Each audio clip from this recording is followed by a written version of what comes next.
You're listening to Head, a Star Wars podcast. Two fans, two generations, all things Star Wars begins now. All right, well, hello, everybody. I'm Eric Vansel. I'm Daryl Sanders. And as usual, we are your hosts for this show. So, tonight, this is going to be a little bit different because this isn't a review. This isn't anything like that. This is actually us going a little bit back to our whole news thing, right? To where we talk about relevant topics or things that are going on in the Star Wars universe. This used to be what we talked about all the time, actually. But we haven't really done that in a while. You know, you and I have just been reviewing things, and there's just been so much that has come out that we really haven't been able to jump off of that train. So tonight's show is going to be really interesting, though, because you and I both ran across this article that was talking about Star Wars basically using the Acolyte to bring in a lot of social, I don't know, I guess like modern social issues or something that are going on today, or I don't know, why don't you maybe go ahead and enlighten us and let us know what's going on. Well, it says, our creator, Leslie Headland, recently confirmed that the upcoming Star Wars series on Disney Plus will be a commentary on current American society, culture, and politics. Let's see. In an interview with Empire Magazine, she shared that the Headland discussed the series, saying that when you're doing something original like we are, question the status quo of the era that you live in. She continued to say, what I think is so interesting right now is that everyone thinks that they're right. They really think they're right. And George Lucas tells us that they're wrong in Phantom Menace. And they missed a huge aspect of the Dark Side Rising. And that just felt like a fertile ground for us to look into what's going on for all of us right now. All right, well, I'm going to address this a little bit while I'm doing that. See if you can, because right now your audio is coming through the laptop, not through the microphone. So, maybe see what you can do about that. But essentially, I think that the biggest trap that people are falling into with this whole thing is that they are, and it's understandable. Okay, I mean, normally my first thing is to pretty much bash all of this stuff, right? And pretty much just go, you know what? This whole thing is stupid. It's against everything that Star Wars is about. That would be my first reaction. That would be kind of my knee-jerk, this is what I want to say. I can understand, though, why when you're looking at the whole fertile ground that makes up the Star Wars universe, because there's a lot that you can explore in that. And we've given examples like in Andor and things like that, to where you can really explore the politics. You can explore a lot of things that are going on, in the whole Star Wars universe and say, hey, these are the kinds of things that I think are happening, and you can basically use this to talk about, well, okay, this is what it should be. But again, I think the biggest mistake in that, though, is that they're forgetting that one of the things that George Lucas was trying to do was to keep this as a timeless franchise. So in other words, it's not really tied to any one time period. It's not, sure, he's had Vietnam allegories before in Return of the Jedi. He's had a little bit of Nazi fascism imagery in A New Hope and things like that, but nothing was really overt. And I think that that's been the problem, is that nothing has really been overt. But it sounds to me like they want to make this overtly a commentary on what's going on today. And this is where I think it might be a mistake. Yeah, I think that when you look at Star Wars, there are some, shall we say, you can make some comparatives to certain things, like you said, like the Nazi fascism the Empire or things like that. But I think in this, and I kind of get it, because we're living in a society right now where everyone thinks that they're, like she said, correct. Everybody thinks that they're right about whatever they believe and whatever they stand on. Some people are very dogmatic about certain things, and that's very comparative to the Jedi, because that was their downfall. They kind of, I don't want to say they got too arrogant, but that's what Yoda was kind of trying to warn people about. It's like, don't be too, you know, confident or too arrogant in your abilities and your powers, and like, oh, I know what the Force is saying, and oh, because I've been a master for X amount of years, I've got this. I think, and to that end, I think that's cool, because you do kind of want to see, like, well, how did the Sith kind of just sneak up on a Jedi like that? I mean, you essentially got, like, they have the rule of two, and then you have like a whole temple full of Jedi with a library and everything like that, and you got people splattered across the galaxy, and you got all these Jedi running around, right? And it's like no one could sense Palpatine rising up. No one could sense the dark side, like, really starting to, like, okay, we're on our way back, and and why couldn't they figure out sooner who Palpatine was? And so I think that lends to a good story, because it's already kind of been planted there. But this depends on how far she wants to go into the social commentary, though. That's the gag. That's the key, because a lot of the stuff that you mentioned, yes, you can compare some of the stuff that's going on right now in the world today with the mistakes or whatever that the Jedi made, or maybe, some of the things that allowed the Sith to rise and sneak under the radar. Because, again, you also have to look at where this is taking place. This is essentially taking place, what is it, like 100 years or something before A Phantom Menace? I mean, it's like right at the end of the High Republic era, essentially. Mm-hmm.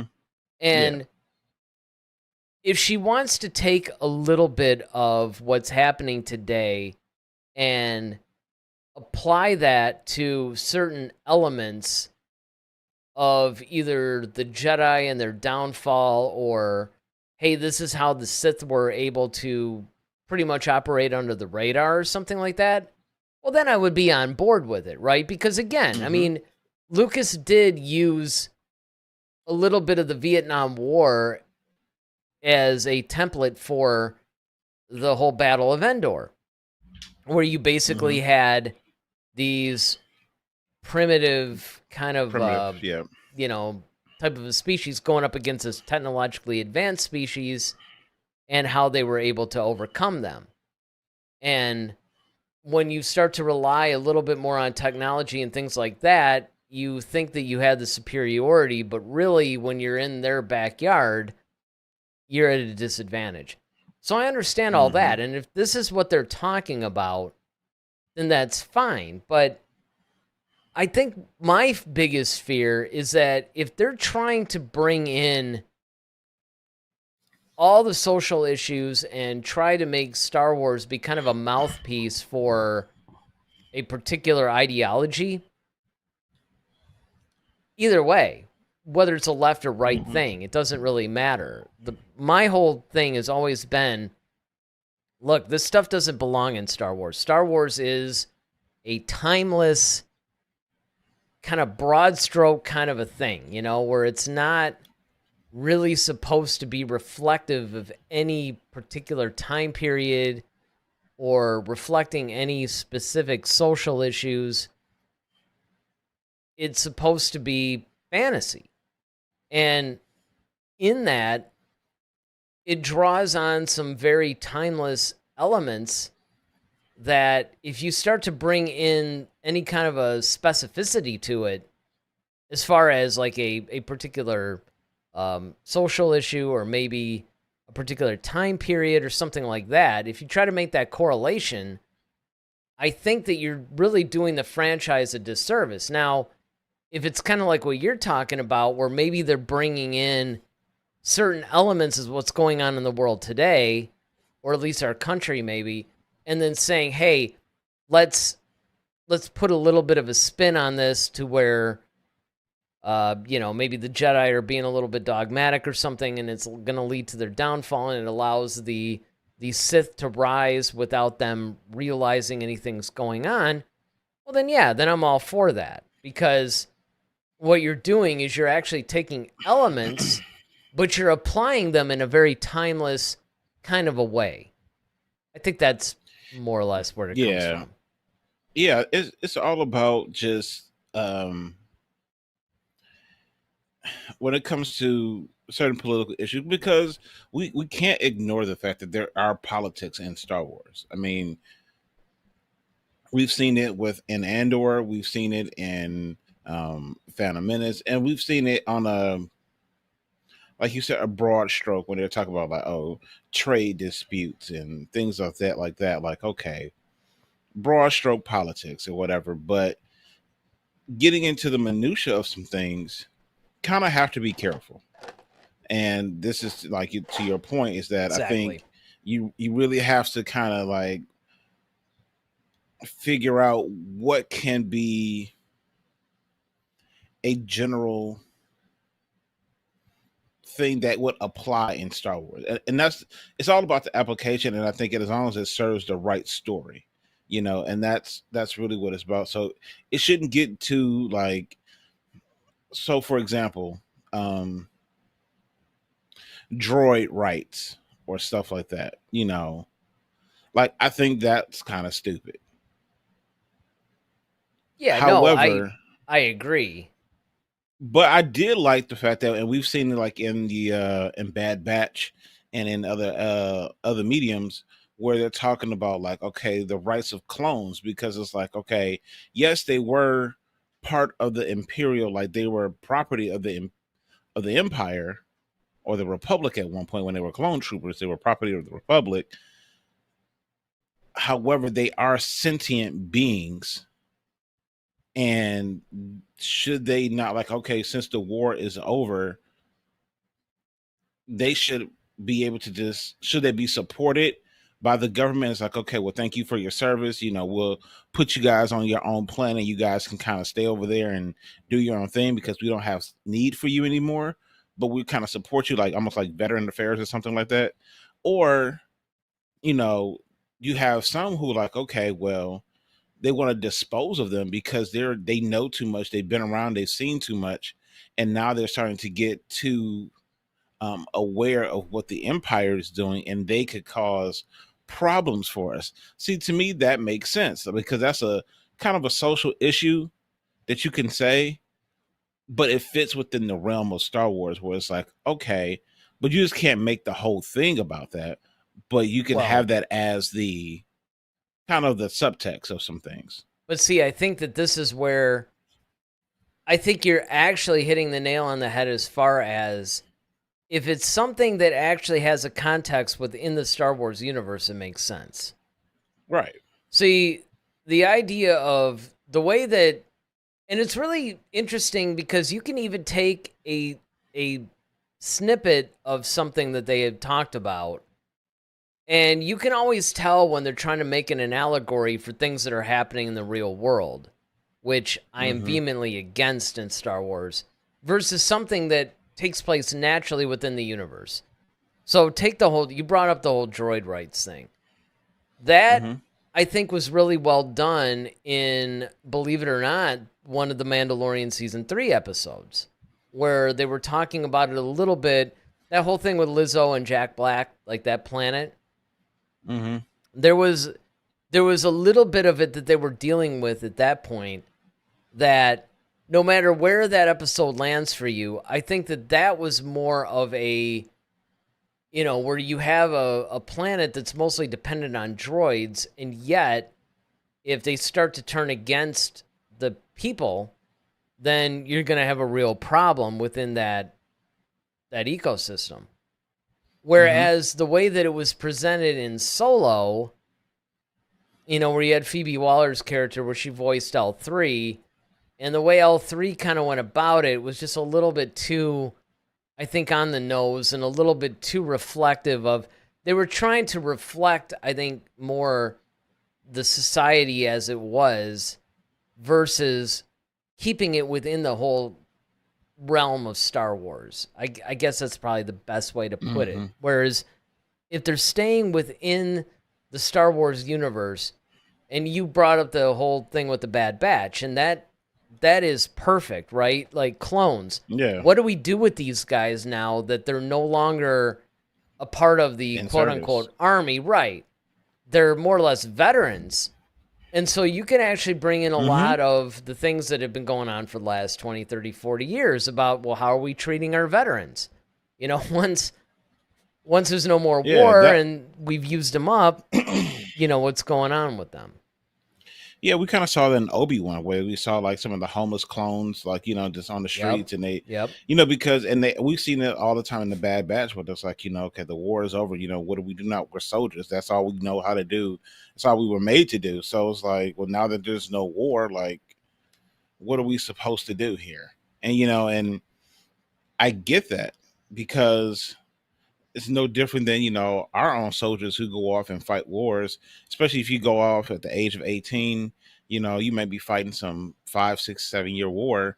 You come back and you're like, okay, yes, you're still young, but you know, so much has changed probably here in the United States. You got to try to find a regular job now. You've been a soldier for like 6 or 7 years. So most of those guys usually try to transfer into some sort of law enforcement or something to that degree, because it's within their wheelhouse of what they've been trained already for. They don't want to have to start back over, and they're like, okay, well, I think I want to go and be, you know, a nurse. Now, I mean, unless you were one in the military, like, then that's fine. But if you were just a regular soldier, now you got to go back to school and try to reacclimate yourself to so many things. You've seen a lot, you've dealt with a lot. There's a lot of trauma and things that comes with that. Exactly. So I could understand that being in the Star Wars spectrum, like, yeah, you do dealing with clones. Okay. And now, you know, I'll just finish watching the last season of the Bad Batch, honestly.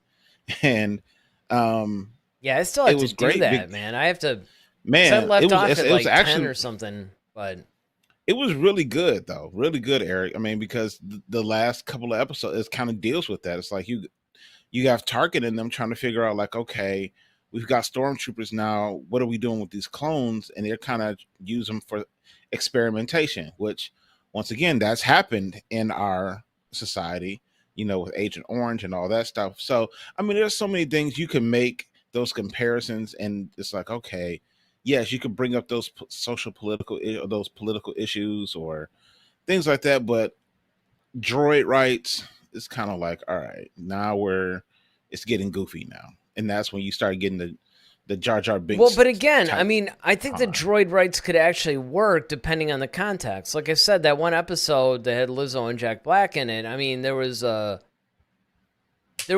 definitely more of a proper subtext where you could deal with droid rights in there versus the way that it was handled in Solo. The way it was handled in Solo was just kind of like, it was an interesting concept, but I don't think that they handled it very well. So David actually has a bunch of things that he's chatted in. So let's deal with his before we move on. He says, "Hello, gentlemen. To Eric's point, conservative values are timeless. It's a leftist woke ideology that's shallow and unentertaining. Also, droids' rights is funny." And essentially what it comes down to is you have to look at the Star Wars universe and what's going on within that universe, and you can definitely bring in some of the things that are happening today as long as it can relate to the Star Wars universe, and you're not trying to necessarily shoehorn certain things in, you know, just to make a statement. In other words, you never want to use Star Wars as a platform to further any agenda. And I think that that's the mistake that they risk making. I'm not going to say anything yet because obviously we haven't seen the Acolyte. We don't know what's actually happening. We're reading all this stuff, but we really don't know. But I will say that as a warning, if they're trying to promote any ideology. Doesn't matter if it's more of a left or a right thing. That's really irrelevant. It's really more about if you're trying to use Star Wars as some sort of a soapbox to promote some sort of a ideology here on good old planet Earth, that's a mistake. Now, if you're using some of the influences of certain things that are going on today that actually apply to the Star Wars universe, it's a different story. Yeah, I agree. Because it's like, well, real quick, it's one of those things where, if, like you said, if you're using it as a soapbox or a platform for something, because quite frankly, we go to the movies a lot of times to get away from this type of stuff. Exactly. So it's like, okay, we already deal with CNN, Fox all day long. It's like for like 2 hours and 2.5 hours, we want to just go somewhere, forget. That's why it's sci-fi fantasy. We want to go somewhere and forget about that and just immerse ourselves in a completely different world with different set of rules and things like that. Yes, we can make some like, oh, okay, that's kind of like, Veteran Affairs or something like that. But okay, we move on. We don't want to sit here and like have this whole debate about why droids need to be, listened to, and like they're just as equal as human beings. If you cut them, do they not bleed? Like, okay, we don't need to hear the I have a dream speech in Star Wars. Like that's but again not what though this is about. So but there is a way, like I keep bringing up that one episode of The Mandalorian, there is a way that you could frame that though within the Star Wars universe that would make sense, right? Because you have these essentially sentient droids that are running around, and look at C-3PO. I mean, he obviously experiences fear, he experiences trepidation, he experiences all these different things, and you could do it from the standpoint of what's going on within the Star Wars universe. My whole point is just, if you start trying to shoehorn today's social issues, you run the risk of two things. Number one, you're basically using Star Wars as a front to promote whatever ideology you're trying to promote here on good old planet Earth, as I like to say. The other biggest danger, though, which I think is even greater than that, is that you're now starting to, you're almost limiting, in a way, what the Star Wars universe could be. And again, you're ruining the timelessness of it. As soon as you add that kind of specificity to it, you're now putting it in a time period. That's one of the things that's really cool about, if you look at the original trilogy, is that could exist anywhere. And it relates to multiple generations. Now, this is something that, David said too. He was like, go woke, go broke. And that's the thing that you're starting to see now, is that you're starting to see people now rising up saying, you know what? Because if you look at a lot of the quote-unquote woke things that are happening, you would actually think that, wow, a lot of people in this country or whatever are feeling this way. Problem is, they don't. Actually, a lot of people are not down with a lot of what's going on, and you're starting to see that backlash now. And so... Well, yeah. That's kind of like what our friend Chad, who often pops in just to say hello. But it's kind of like, but I can agree with him. Like, a lot of people want government out of our lives. We don't want people telling us necessarily like, okay, you have to, accept this or do that. Like, you just want to be your own person and kind of do your own thing. So in some ways, like, you do understand the purpose of government and things like that, and certain agendas, and yes, politics kind of mucks up a lot of people's everyday lives. But I think that overall, people, just like I said, when they come to the movies, they're going to, like, they want to explore, they want to just see, something cool. They're not trying to sit here and like, I learned something today watching Star Wars.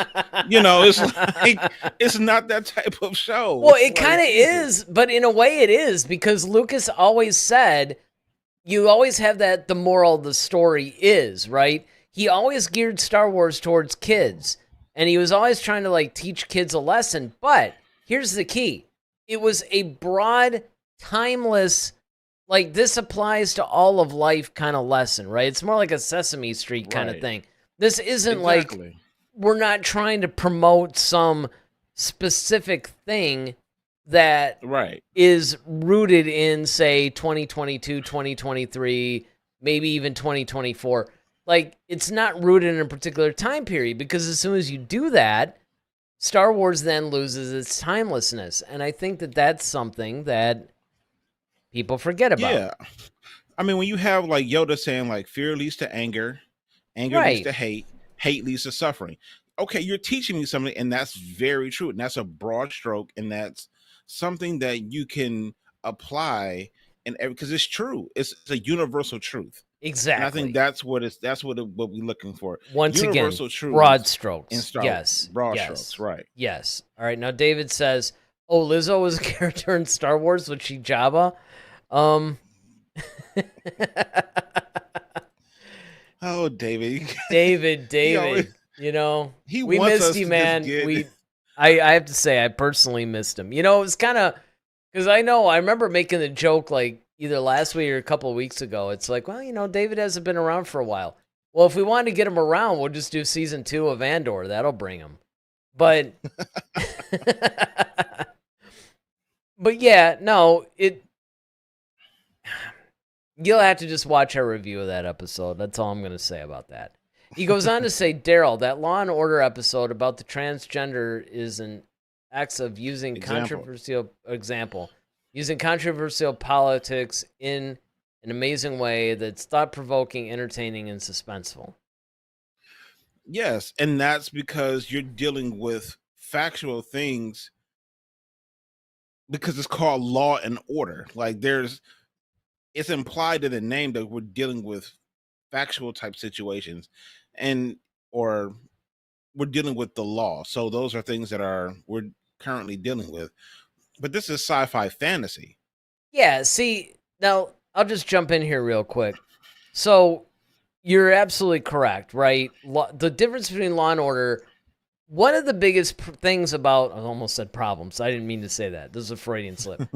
One of the things that I will say is that Law and Order specifically was designed to be quote unquote ripped from the headlines. If you look at all the early episodes of Law and Order, because it's been on for like a gazillion seasons now, in all its iterations. I mean, even SVU, which started way after Law and Order, has been going on for like 20 some years now.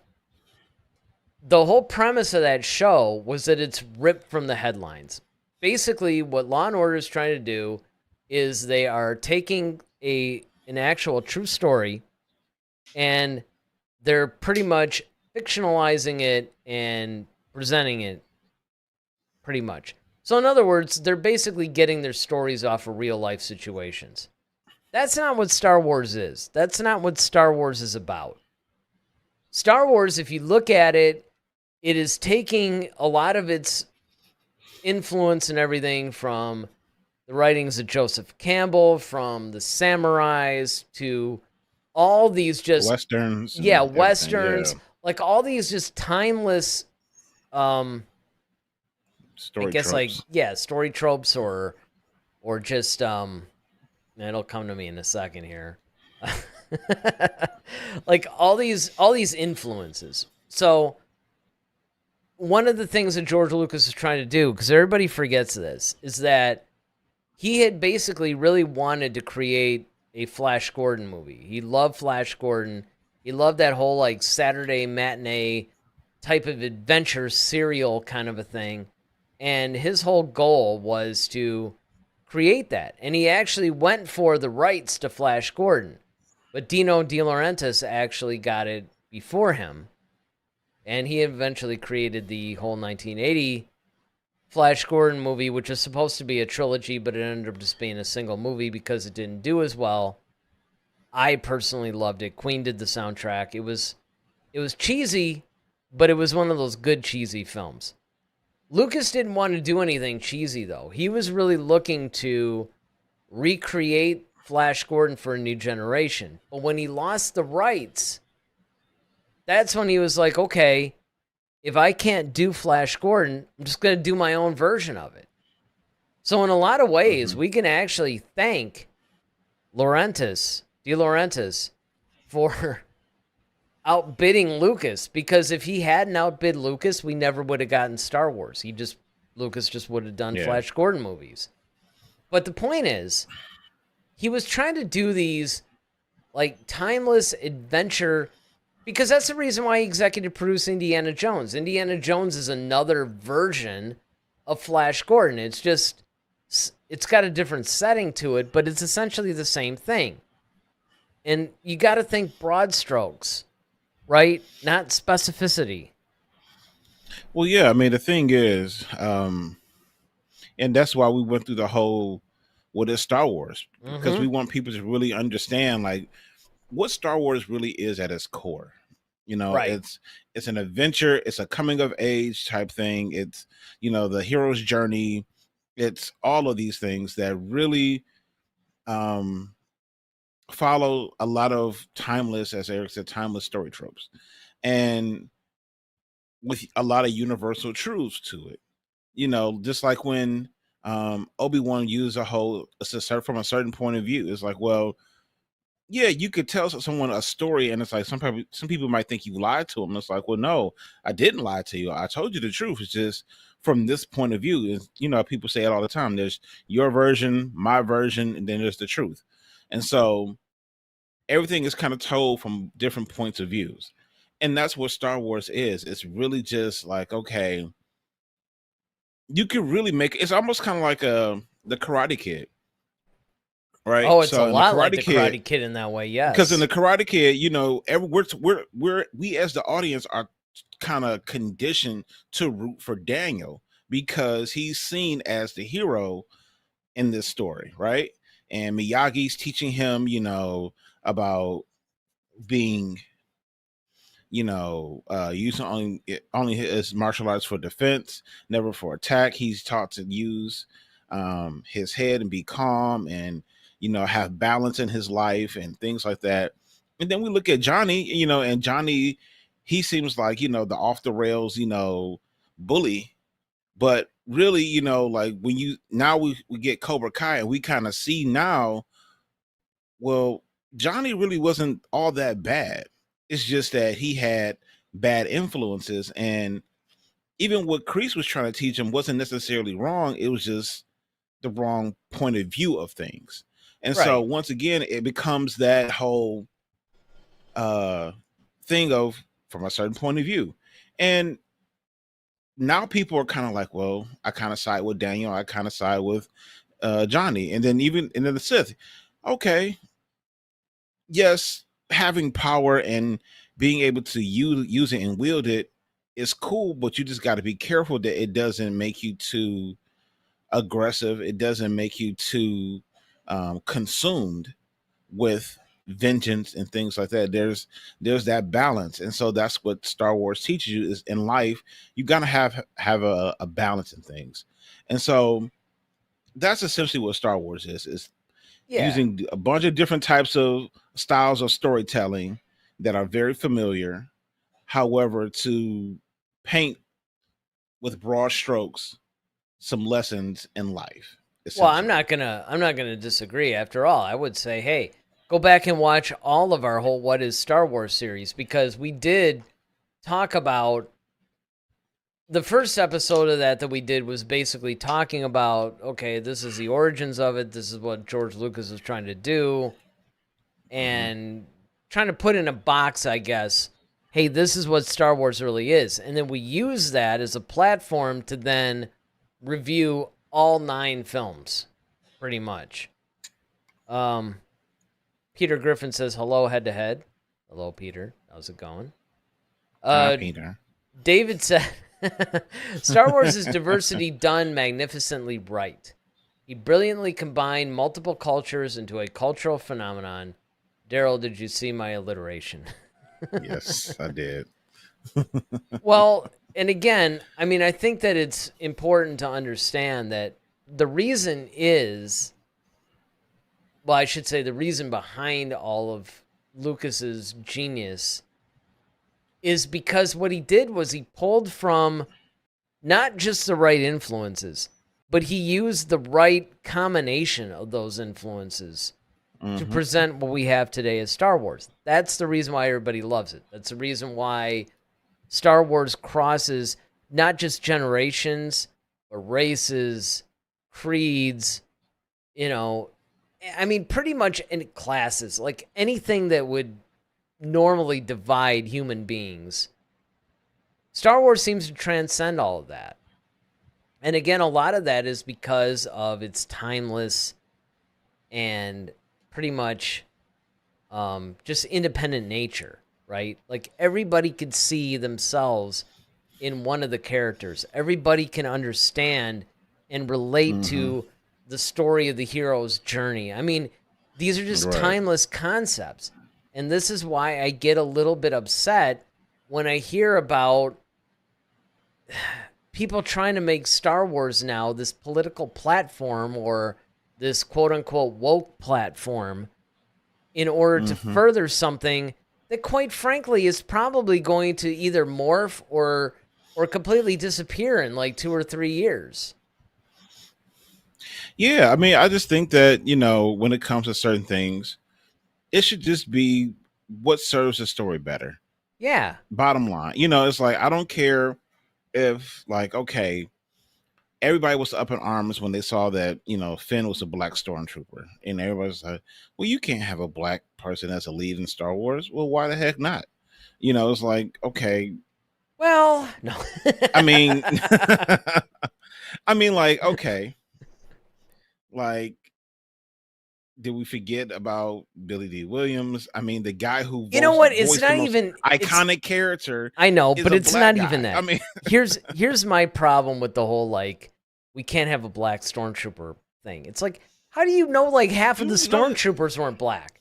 They're all like in these. They're all wearing helmets. Yeah, they're all wearing helmets. They're all in these like this whole armor thing or whatever. It's like, I mean, really, I could not believe that in what year did that come out? Like 2015 or something? That in like 2015, I'm like, really? That's the issue? That's where you guys are going? I mean, there are certain things where you think, wow, we're not past this yet. But at the same time, I also think that as ridiculous as that was, from just a perspective that, we all look at, right? Like a racial perspective. Like, really? Are you guys really that dense? But beyond that, I mean, it's kind of like when you're pointing out like Lando Calrissian and stuff like that. It's like we've already established a universe where we don't have these kind of problems. It's transcended these issues of race or creed or whatever it is. And yet, my thing is this, and this is with Star Wars, but with any film though, it's kind of like, even for example, like The Little Mermaid, right? Everyone's all squawking about like, oh, it's a black Ariel, and it's like, okay, yes, for the African American culture, yes, it's cool to see like, a person like us, and playing a character like that. But I don't think Disney set out like, we should have a black Ariel. We need to just, have some different, like, no, I think it's just, all right, who can embody the character, who looks young, who has the voice, who really can get into the character. I mean, it may have, I could be wrong. Maybe they did think that, but it's like, we got to have some diversity. So let's be on the forefront of things. And that's what I'm saying. Like, I don't necessarily want that. I just want people who really just like, what, that's our guy, just because they can act. Right. Well, it goes back to the chops, it goes back to something that you said. You actually said this a long time ago, and this resonated with me too. It was actually something that we unintentionally bonded on, actually. Was we really were tired of, because this goes into the whole woke thing as well. Even though this somewhat predates it a little bit, but you remember how, it's like, oh, we got to have like a black James Bond, or we got to have a Hmm. gay this, or whatever. I remember one of the things that you had said a long time ago, and this wasn't, I mean, we've repeated this on the show in previous episodes, but this is something that you had said even before any of the shows, which I never really thought about it, but I'm like, yeah, that's right. You're like, you know what? If the character was written with these particular attributes, then just do that. Right. Don't try to make, in other words, a black Superman. Look, Superman was written to be a white guy. Hmm. Let him be that. Let's not try to use this character to further whatever agenda, there is. Whatever Right. these characters were written as, let's make them that. Because on the reverse side, it's like if they had a white T'Challa, everybody would be freaking out. Like all the black people would be Exactly. up in arms. Like, what do you Exactly. mean? And It's like, that's the thing that people do not look at. Is kind of like when you flip that script, well, then suddenly it becomes this whole big travesty or whatever. And I mhm. mean, I get it, because in a lot of cases, you get people were like, okay, well, they were traditionally this way because, everybody was or whatever. You're getting this a lot in the gay community too. It's like, well, because for so long there was no gay person or whatever represented, but They're retroactively trying to make yeah, they're these trying to characters not retroactively like fix Robin. it. Yeah. Yeah, Because exactly. a lot of times, and this is where I actually agreed with things, where so instead of making Dick Grayson a black guy, all they did was they came up with oh man, his name just escapes me. Who's the Black Robin? Um Oh man, it's not Man, I Tim can't Drake. It's not. wasn't it Tim Drake? No, Tim Drake was a white guy. No, But there was no. a black guy that was actually Robin. He was after Tim Drake. Then you had Miles Morales, who was basically the Black Spider-Man. You had, so in other words, what they did was they're like, okay, well, we'll just write another guy and we'll just make him whatever. Just like the Green Lantern dude, the Black Green Lantern guy. Oh, Oh man, his name escapes me. It's like I can't believe I can't remember these guys all of a sudden. yeah, that So Hal was. Jordan was the one that was like the original one, but then they came out with another guy, who was a black dude, who was then the successor to Hal Jordan. They didn't try to make Hal Jordan that way. They just It was John Stewart. John Stewart. That was it. Yes, Yeah, he was a police officer. Yep. he was a police officer. See, that's the way you handle that kind of thing. David Hmm. says, young people and old executives think tradition is bad or outdated. Change is only good if it's relevant. Exactly. I mean, True. Absolutely. People want to change things just for the sake of changing something, just for and the it's sake like of there's changing no it. premise. There's no Right. premise behind it. No. And it kind of goes into what we're saying. It's like, listen, if, like Kal-El, all right? Kal-El is a straight white male. Let's just keep him that way. Right. And what they ended up doing was making his son gay or something like that, which, all right, whatever. But I mean, the point is at least they didn't try to make Kal-El like that. They just said, okay, you know what? We'll just write a new character or whatever. It's fine.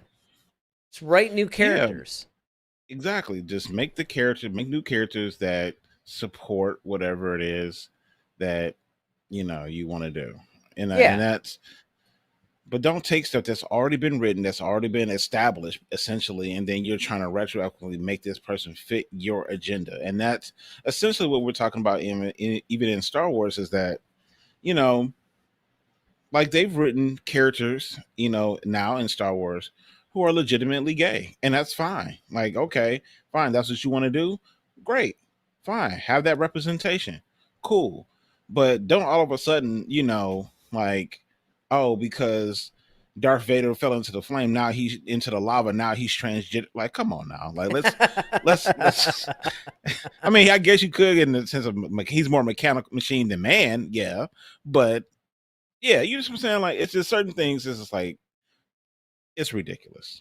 Well, I mean, and there's a lot of ridiculousness to it too. I mean, they're trying to bring in all this stuff into Star Wars. It really doesn't even belong in there anyway. It's like, look, Star Wars is not about that. Star Wars is not Yeah. about pushing a And particular that's not agenda. the focal point. No. Right. That's not the focal point of any of the stories. No. At all. And I mean, I think a lot of it is that everybody wants to try to right these social wrongs, whether you agree with them or not. And it's one of those things where I think, you know what? This is not where we should be having this kind of a debate. This is not about that. And a lot of things that people forget is that ultimately Star Wars is for kids. And we need to be mindful of that as well. Like, what kind of values are we trying to instill? And you want to do the broad strokes rather than get too specific with anything. And I mean, not to sound like a broken record, but it's true, is that as soon as you bring something that's hyper specific to this time period, you date it. You date it. And that's the worst thing that you can do for a franchise like this. I mean, look, we all know all the stuff that Kathleen Kennedy just seems, for some reason, she seems just bent on destroying Star Wars. I mean, it's just like every step of the way, it's like, wow, you really just found don't... another way, huh? I mean, there was an article the other day where it's like Kathleen Kennedy really doesn't understand Star Wars, and I don't disagree with that. I mean, she really doesn't seem to get it. I don't know why. I mean, I guess maybe George... See, the problem is that Kathleen Kennedy should have stuck to being a producer, which, of course, she's long excelled at. Be a producer. Being a studio head, maybe not the best choice. There's been rumors floating around that, they've been almost begging Lucas to come back and sort of right the wrongs or whatever. And he's kind of like, well, okay, I'll do it, but I need full control. You can't come in and tell me anything. If you want me to do this, I'm doing it my way. And I think that in a lot of cases, they're grappling with that. Yeah. See, and here's a problem. I think what it comes down to is that people are influenced too much by everybody else. No one has their own mind anymore. That's true too. Everyone has to go hive based mind upon... is like totally active right now.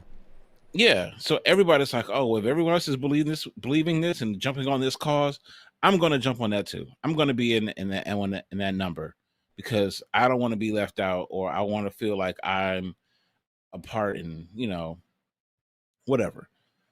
And I think because of that, now that inadvertently creates pressure for you to now. It's like, oh, well, if you're going to do this, then you're going to have to make stuff that speaks to our agenda. And that's where you start getting political things, social media, social agendas, and in places where it doesn't belong. Well, to piggyback on that for a second, where it's almost like if you let in one, you have to let in them all, right? I mean, it's kind of like, well, if you say highlight one particular agenda, then everybody else is going to be like, well, what about us? Right. Now you have this big thing to where now you have to be everything to all people. And this is a very slippery slope. This is one of the reasons why Star Wars is always kept pure. It's basically like, look, this is happening in its own universe. It doesn't give a crap what's happening on Earth, or much less the United States.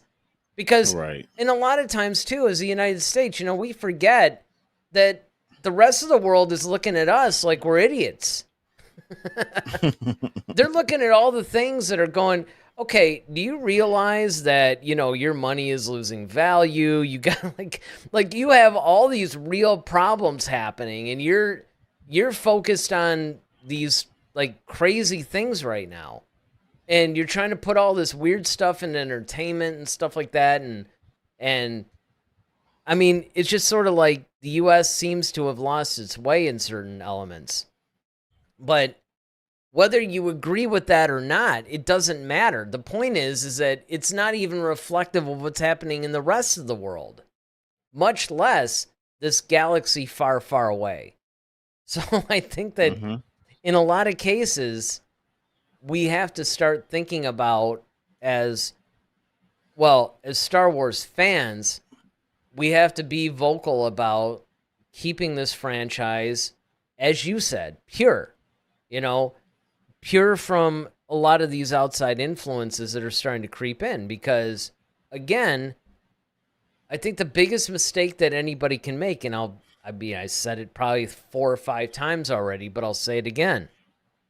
It really needs to focus on what was it that made Star Wars great in the first place? What are the things that George Lucas pretty much set for this franchise that have proven to work, that have proven to reach across no matter what country you're from, no matter what, what culture you're from, religion, creed, like anything. I mean, Star Wars just kind of transcended all that, and that's because it looked at all the things that everybody had in common. It just pretty much had this like wide-reaching, timeless, broad stroke kind of a thing. And if Star Wars loses that, then it's really in trouble. Absolutely. All right, well, I guess it comes down to one of those, how we usually end this, right? It's not about what we think, it's about what you guys think. And so hopefully you guys weigh in on this. I mean, look, we answer all the comments and we engage in discussion with everybody. And, it's like, look, I mean, the nice thing about film is that, and this isn't even about the social issues or anything that are influencing this. I mean, really, when you just look at film in general, it's like, well, everybody lands in a different spot with it. I mean, things hit people differently. And, somebody like Ronaldo, who is a viewer of ours, he loves The Last Jedi. Like, really loves The Last Jedi.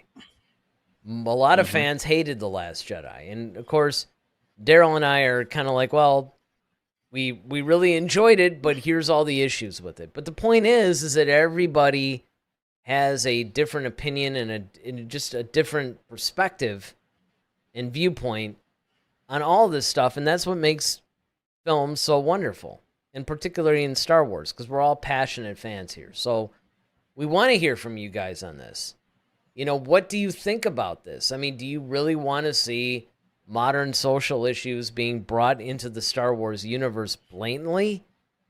Or would you rather see it kind of like what we've had during the Lucas era, where you have different allegories, you have different things that are like broad themes that are touched on, right? I mean, he might have touched on things like fascism and things like that. I mean, things that are present, but not specific to one time period. Let us know in the comments section. We want to hear from you guys. All right, so Monday, Memorial Day here in the good old US of A.